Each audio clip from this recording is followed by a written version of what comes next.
because Congo is in Belgium, Algeria and a lot of countries of Africa are in France. Okay, in the 60s, these countries are not in Europe, but in any case, you have people that send money at home, and moreover, you have goods that are bought in Europe. Okay, so it's difficult to measure this, but it's very important for the European development.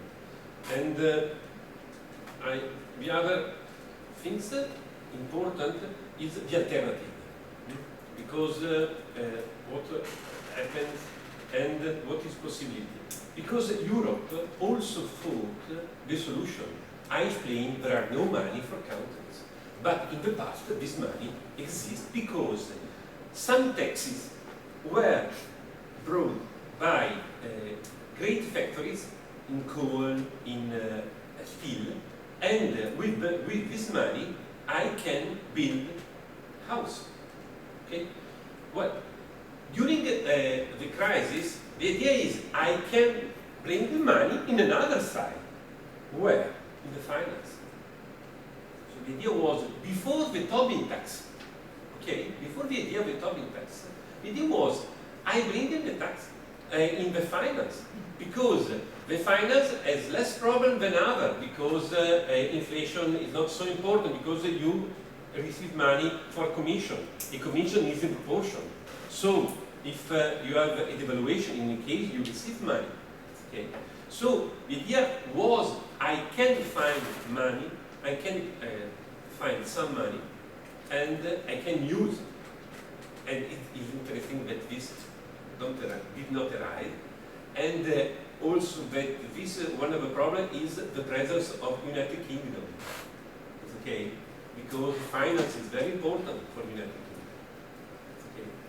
So, and use the past to know better the present, give some solution for the future. The solution for problem of migrants is not so easy, it's evident. But in any case, it's evident that if you don't improve the quality of life in the countries that export people, it's not possible to stop migrants. And the problem is, it's evident, to create the condition for a good use of this workforce. And this was studied in the 70s. After became less important, and now it's impossible to explain this, because you have another problem. For example, institutions have to better control. The problem, if you, in the last workshop about migrants that was here 2 years ago, one of the people, explaining that the problem of people, migrant people working in agriculture in the south, receiving very low, nothing, receiving €1 a day. Okay, and in this case the problem is that institutions are not present. So the better solution is the solution that was used in the 50s. Remembering that the 50s is not so golden for migrants. Because, for example, if you are lucky and you receive a house, it's okay. But some people, when arrive in Belgium, for example, are in the camp of people that was a prisoner during the war. Okay, so it's evident that if you study, in any case, even if I'm an economist, I may not prepare a real model. In any case, normally, you have an increasing of your wealthiness. Okay, if you use migrants. Okay, if you have migrants, this is the history. So, in particular in Europe, because in other countries there are nothing. You cannot study USA. There are nothing. But if you study Europe, in particular Western Europe, it's impossible to think to Luxembourg, to the Dutch, to the Netherlands, to the Belgium, to the northern of France without migration. There are no development. In this sure. So, and it's not a problem for Europe, but also Northern Italy. Because for Europe it was not a problem because it's not a transnational migration.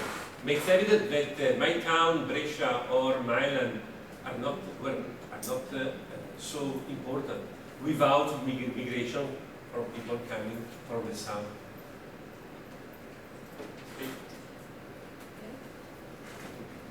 I have two questions. Just one for Paolo and one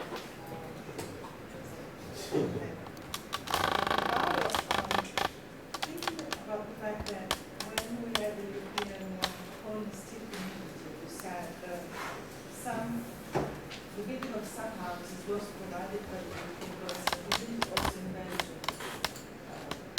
But don't you think that the location was different because that meant providing houses for minors, which meant outside the main capital, outside the main cities, in small villages where maybe it was less difficult to integrate the new coming people, while in more recent times, in the 60s and 70s, you need to expand in big cities and that, right, program of big ghettos society. So that was one question. Why about Portugal? I think there's already been underlined with some of the push factors that lead young people to leave are similar in a way to push factors that lead Italian people, young people to leave for better job opportunities or better professional careers abroad. But Italy is not attractive. I mean, yes, migrants are coming to Italy maybe to disembark, to go to other countries, but they tend not to stay too much. Why? And also, well, the problem with Italy has is that we're not attracting skilled migrants at all. Well, on the other hand, Portugal, they do attract more migrants in Italy, also skilled migrants. And they do attract, for instance, I've read articles, but be able to tell the numbers, like people who retire in Italy, lots of them go to Portugal because the quality of living is very high. They say the services provided, the hospitals, and they are taken good care of. And so, I personally also maybe as a already decided to retire to Portugal. So, it's not the lack of services that push people to live, like, for instance, as we see in the case of Romania, but okay, the lack of the functioning healthcare sector might be the push factor. Also in Italy, I think it is one of the reasons that pushes many people to leave, especially from the south.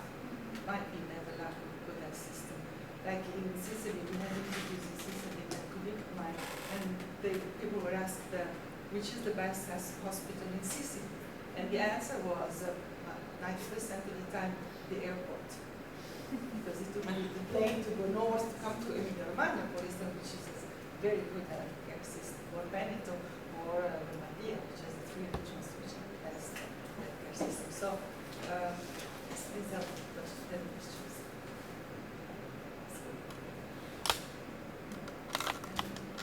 Any other questions?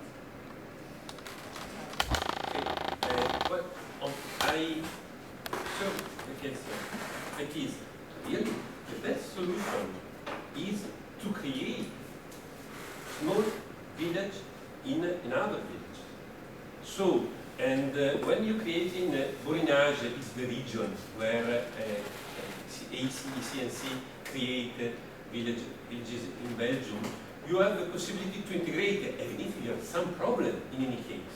Okay, it's evident that you have a lot of problem if you bring a lot of people and you put these people not in the center of the town, not in the outskirts, but other.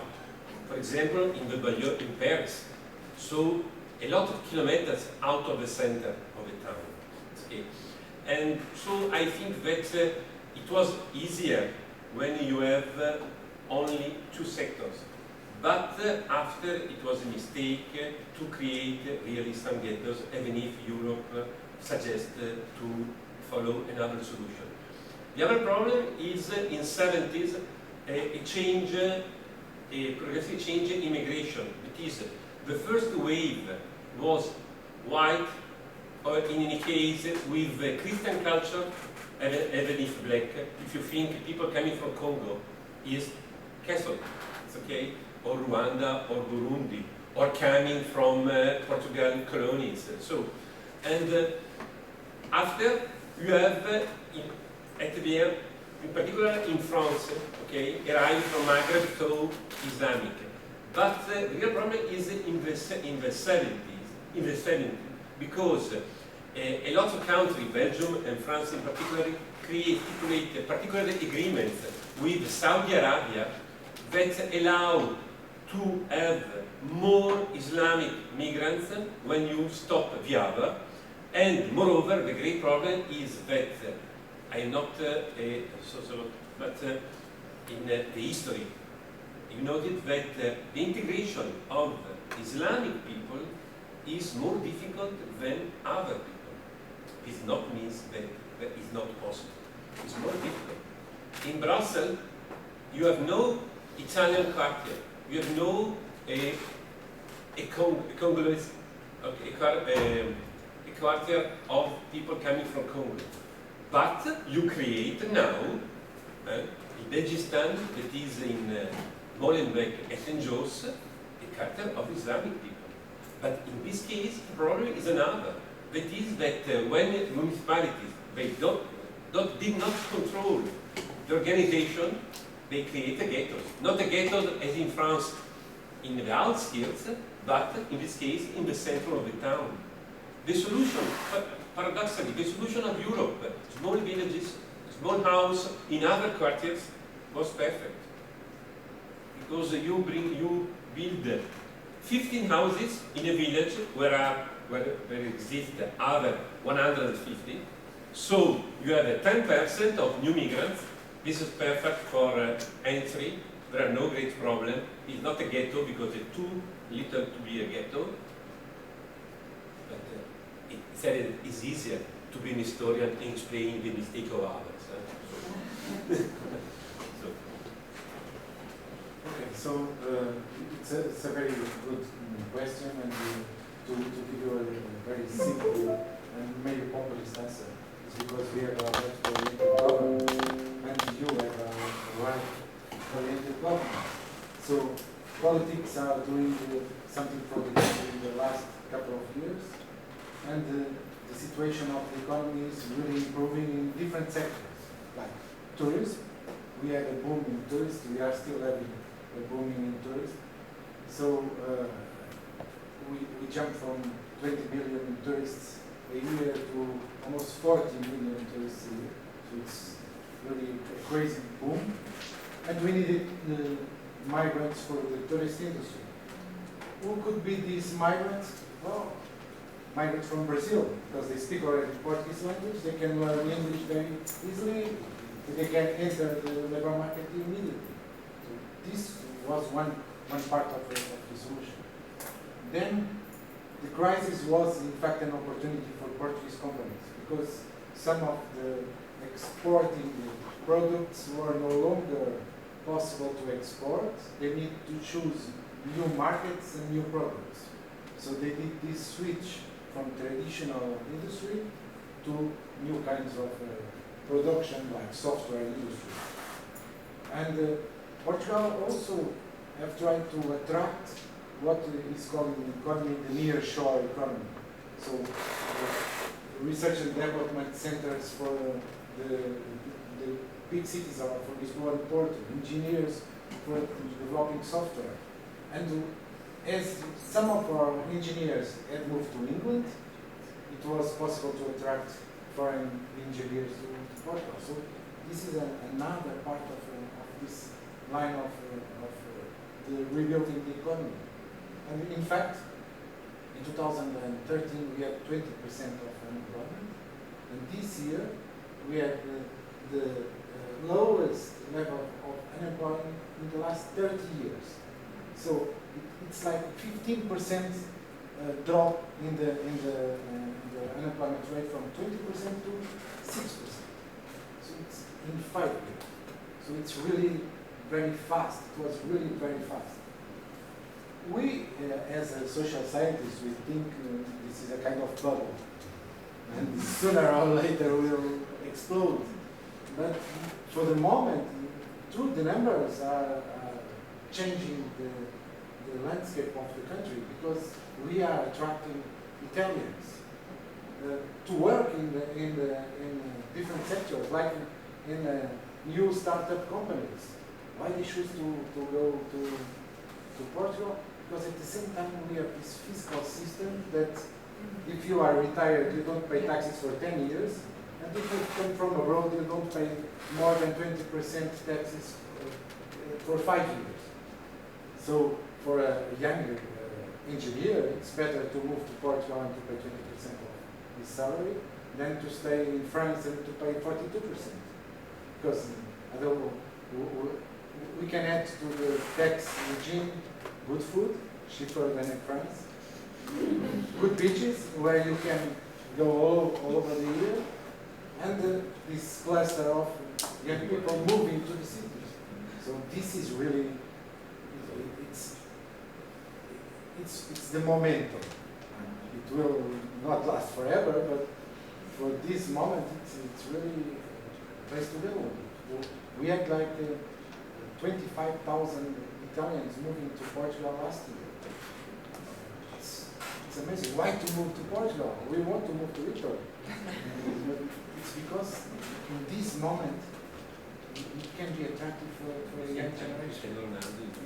Just before I finish, I want to thank you, Alessandro. I think he has done a great job reading our papers. At least we know we had the reader, and that's very important when you write a paper.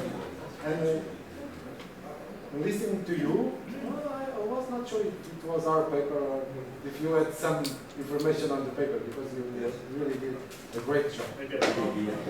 Thank you. We wait for the website.